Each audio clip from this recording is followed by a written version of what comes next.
அரை முடி தேங்காயில் இந்த மாதிரி ஸ்வீட் செய்யுங்க. செஞ்ச 5 நிமிஷத்துலேயே காலியாயிரும். அந்தளவுக்கு டேஸ்ட்டாக இருக்கும். அதை எப்படி செய்கிறதுன்னு பார்க்கலாமா?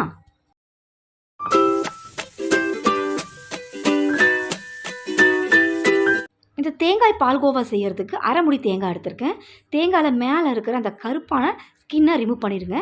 இந்த மாதிரி ஸ்கின்னை ரிமூவ் பண்ணதை கட் பண்ணி எடுத்துகிட்டு வந்துடுறேன். நல்லா பொடியாக நறுக்கி எடுத்திருக்கேன். இப்போ இதை நம்ம மிக்ஸி ஜாருக்கு மாற்றிடுவோம்.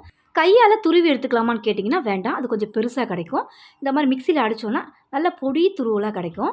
இப்போ இது கூட 2 ஏலக்காய் சேர்த்து இதை நல்லா கிரைண்ட் பண்ணி எடுத்துக்கலாம். இப்போ இந்த அளவுக்கு பொடியாக துருவி எடுத்துக்கோங்க. இது இருக்கட்டும். அடுத்ததாக நான்ஸ்டிக் பேன் ஒன்று சூடு பண்ணிக்கிறேன். நல்லா சூடான பேனில் 2 ஸ்பூன் அளவுக்கு நெய் சேர்த்துக்கோங்க. நெய் நல்லா ஹீட் ஆனதும் ஒரு 5 முந்திரி 5 பாதாமை குட்டி குட்டியாக உடச்சிட்டு இது கூட சேர்த்துக்கலாம். நல்லா பொன்னரமாக கலர் மாறி வரணும் இந்த அளவுக்கு. இப்போ இதை எடுத்து ஒரு பவுலுக்கு மாற்றிடுங்க. மாற்றிட்டு அதே பேனில் இருக்கிற நெய்யில் 1 ஸ்பூன் அளவுக்கு கோதுமை மாவு சேர்த்துக்கோங்க. மாவை ஒரே இடத்துல சேர்க்காம தூவி விட்ட மாதிரி சேர்த்து இந்த நெய்யோட நல்லா மிக்ஸ் பண்ணி விடுங்க. கைவிடாமல் கலந்து விடுங்க, கட்டி போட்டுரும். இந்த மாதிரி நல்லா மிக்ஸ் பண்ணி விட்டுட்டே இருந்தீங்கன்னா இந்த மாவில் இருக்கிற பச்சை வாசனை இல்லாமல் லைட்டாக கலர் சேஞ்ச் ஆகி வரும். இந்த மாவு சேர்த்து ஒரு 1 நிமிஷம் போல் இதை நல்லா கலந்து விட்டிங்கன்னா இந்த அளவுக்கு வரும். இப்போ இந்த அளவுக்கு வந்ததும் நம்ம தேங்காய் துருவலை சேர்த்துக்கலாம்.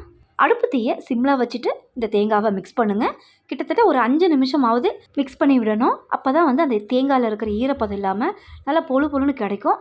அது இல்லாமல் ஒரு பாதி அளவுக்கு இந்த தேங்காய் நல்லா ஃப்ரை ஆகி வரணும் அந்த நெய்லேயே. இப்போ கிட்டத்தட்ட ஒரு 5 நிமிஷம் நான் நல்லா மிக்ஸ் பண்ணி விட்டுருக்கேன். பாருங்கள் எந்த அளவுக்கு தனித்தனியாக வந்திருக்கு அப்படின்ட்டு. தேங்காவும் ஒரு பாதி அளவுக்கு ஃப்ரை ஆகிருக்கு.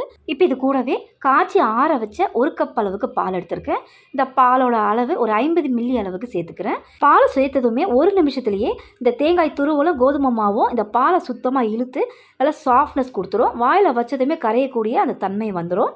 இப்போ நல்லா இந்த அளவுக்கு மிக்ஸ் பண்ணி விட்டு நல்ல ஒரு ஃப்ளேவருக்காகவும் நல்ல ஒரு கலருக்காகவும் குங்குமப்பூ கொஞ்சோண்டு சேர்த்துக்கிறேன். இது ஆப்ஷனலாக நீங்கள் வேண்டான்னா 1 பிஞ்ச் அளவுக்கு மஞ்சத்தூள் சேர்த்துக்கோங்க. நல்லா கலர்ஃபுல்லாக இருக்கும். இப்போ குங்குமப்பூ சேர்த்து நல்லா இதை கலந்து விட்டு இந்த தேங்காய் பால்கோவா சுவை கூட்டுறதுக்கு 2 ஸ்பூன் அளவுக்கு பால் பவுடர் சேர்த்துக்கோங்க.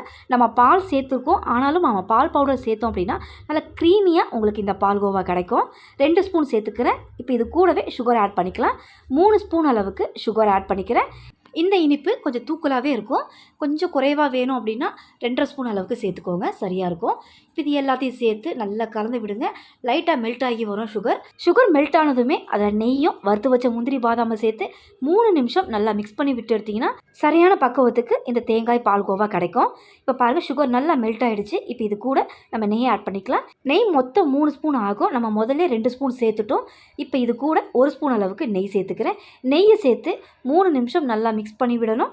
இது கூட வறுத்து வச்ச முந்திரி பாதாமை சேர்த்து நல்லா இதை கலந்து விட்டுக்கலாம் ஒரு 3 நிமிஷத்துக்கு.